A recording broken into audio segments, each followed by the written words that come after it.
ओम उमा महेश्वराय नमः। मैं हूँ वामिका और आप सभी को मंगला गौरी व्रत की हार्दिक शुभकामनाएं। आज सावन का 9वां और अंतिम मंगला गौरी व्रत है। मंगला गौरी का व्रत सुहागिन महिलाएं और कुंवारी कन्याएं दोनों ही कर सकती हैं। सुहागिन महिलाएं यदि इस व्रत को करती हैं तो उन्हें अखंड सौभाग्य का आशीर्वाद प्राप्त होता है, पति की आयु लंबी होती है, वैवाहिक जीवन में प्रेम बढ़ता है और संतान सुख की प्राप्ति होती है। तो आइए आज आपको सुनाते हैं मंगला गौरी व्रत की कथा। पौराणिक कथा के अनुसार प्राचीन समय में पंपापुर गांव में एक साहूकार अपनी पत्नी के साथ रहता था। उसके घर में अन्न और धन की कोई कमी नहीं थी, परंतु संतान न होने का दुख उनके मन को परेशान करता रहता था। एक दिन साहूकार के घर पर एक साधु आया और उस साहूकार ने अपनी पत्नी के साथ उन साधु का खूब आदर सत्कार किया और अपनी व्यथा सुनाई। तब साधु ने उन्हें सावन मास के मंगलवार को माता पार्वती की पूजा करने और व्रत रखने को कहा। साधु महाराज के कहे अनुसार श्रावण महीने के पहले मंगलवार से साहूकारनी ने मां पार्वती की पूजा की और व्रत करना भी आरंभ कर दिया। कई महीनों तक उसने मंगलवार के दिन व्रत और पूजन किया।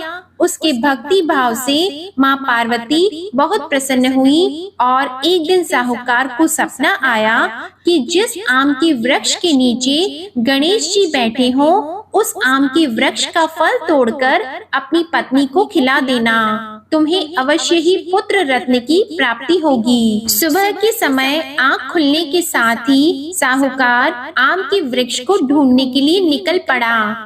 एक दिन उसे आम का वृक्ष दिखाई दिया, तब फल तोड़ने के लिए उसने पेड़ पर पत्थर मारे। ऐसा करने से उसे आम का फल तो मिल गया, परंतु जब वह फल तोड़ने के लिए पत्थर मार रहा था तो उसका पत्थर गणेश भगवान को लग गया, जिससे उन्हें चोट आ गई। तब गणेश जी बहुत गुस्सा हो गए और उन्होंने उसे श्राप देते हुए कहा, ये स्वार्थी मनुष्य, तूने अपने स्वार्थ के कारण मुझे चोट पहुंचाई है, तुझे भी एक ऐसी ही चोट लगेगी। माँ पार्वती के आशीर्वाद से तुझे पुत्र रत्न की प्राप्ति होगी, परंतु वह सांप के काटने से 21 वर्ष की आयु में मृत्यु को प्राप्त हो जाएगा। गणेश जी की ऐसी वाणी सुनकर साहूकार घबरा गया। उसने घर जाकर आम का फल अपनी पत्नी को खिला दिया, परंतु गणेश भगवान के श्राप वाली बात उसे नहीं बताई। 9 महीने के बाद उसके यहाँ एक सुंदर बालक का जन्म हुआ। उसका नाम मुन्नू रखा गया। साहूकार और उसकी पत्नी ने मन्नू के लाड़ प्यार में कोई कमी नहीं आने दी। धीरे धीरे मन्नू 20 वर्ष का हो गया। वह अपने पिता के साथ कारोबार में हाथ बटाने लगा।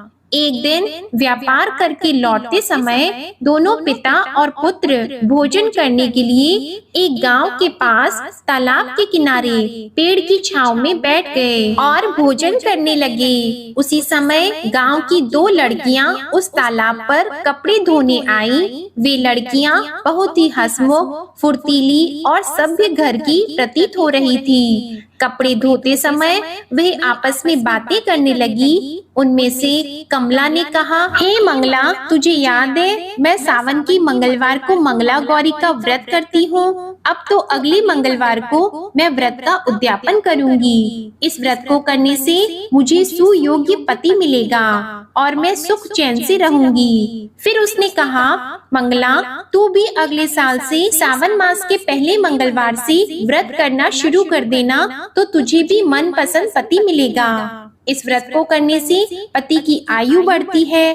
कमला की बातें सुनकर मंगला भी मंगला गौरी का व्रत करने को राजी हो गई। पेड़ के नीचे भोजन करते समय वह दोनों पिता और पुत्र उन लड़कियों की बातें सुन रहे थे। उन लड़कियों की बातें सुनकर सेठ जी समझ गए कि कमला नाम की लड़की उनके पुत्र के साथ विवाह के लिए सर्वश्रेष्ठ है। तब सेठ जी ने अपने पुत्र की इच्छा जानने के लिए उससे कई तरह की बातें कही। पुत्र भी अपने पिता के विचारों से सहमति प्रकट करता रहा। पुत्र की इच्छा जानने के बाद सेठ जी ने कमला के साथ उसका विवाह करने का निश्चय कर लिया और सोचा कि ऐसा करने से मेरे पुत्र की आयु बढ़ जाएगी और कोई अनहोनी घटना भी टल जाएगी। फिर सेठ जी अपने पुत्र के साथ कमला के पीछे पीछे उसके घर पहुंच गए। कमला के पिता भी बड़े ही नाम के साहूकार थे।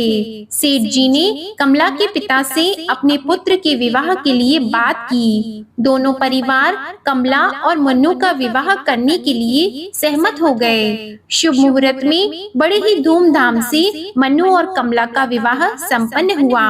दोनों ने पति पत्नी के रूप में बड़े बुजुर्गों के आशीर्वाद के साथ घर संसार चलाना शुरू कर दिया। ससुराल में आकर भी कमला ने मंगला गौरी का व्रत नियम के अनुसार चालू रखा, जिससे माता पार्वती ने एक दिन कमला को सपने में दर्शन देकर कहा कि मैं तेरे व्रत से प्रसन्न हूँ, लेकिन तेरे पति की आयु बहुत कम है। अगले महीने मंगलवार के दिन एक सांप तेरे पति को डसने के लिए आएगा, लेकिन तुम घबराना मत। तुम सांप के लिए एक प्याले में मीठा दूध रखना और उसके पास एक खाली मटकी रख देना। सांप दूध पीकर अपने आप मटकी में चला जाएगा। तब तुम जल्दी से उस मटकी का मुंह कपड़े से बांध देना और उसे जंगल में छोड़ देना। ऐसा करने से तेरे पति के प्राण बच जाएंगे। अगले महीने का जब मंगलवार आया तो कमला ने किसी को कुछ भी बताए बिना माँ पार्वती के कहे अनुसार सारा कार्य कर दिया। माँ पार्वती की कृपा से कमला के पति के प्राण बच गए। इस प्रकार मंगला गौरी के पावन व्रत के प्रभाव से मनु दोष मुक्त हो गया। बोलो मंगला गौरी माता की जय। जब घर वालों को यह बात पता चली तो सबकी खुशी का ठिकाना न रहा। फिर पूरे गांव में कमला का गुणगान होने लगा। गांव की महिलाओं ने कमला से व्रत की विधि पूछी और वे सब भी मंगला गौरी के व्रत को करने लगी। कमला ने अगले मंगलवार को विधि विधान से मंगला गौरी व्रत का उद्यापन किया और ब्राह्मणों को भोजन करवाने के बाद दक्षिणा देकर उनका आशीर्वाद लिया।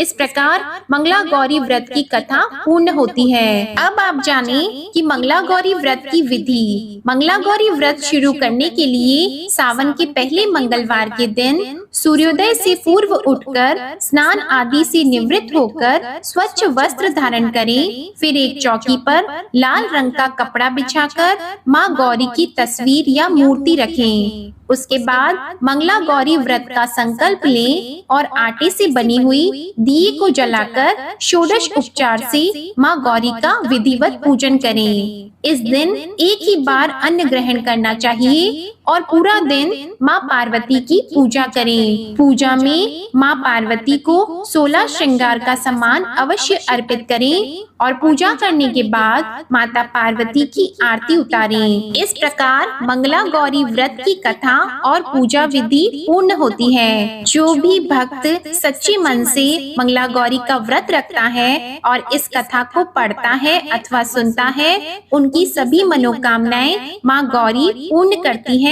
और अपना शुभ आशीर्वाद प्रदान करती हैं। प्रेम से बोलिए गौरी माता की जय। ये थी मंगला गौरी व्रत की कथा। आप सभी को ये वीडियो अच्छी लगी हो तो प्लीज वीडियो को लाइक करें, शेयर करें और कमेंट में माँ मंगला गौरी की जय जरूर लिखें और हमारे चैनल आध्यात्मिक सागर को सब्सक्राइब करके बेल आइकन भी प्रेस करें। धन्यवाद।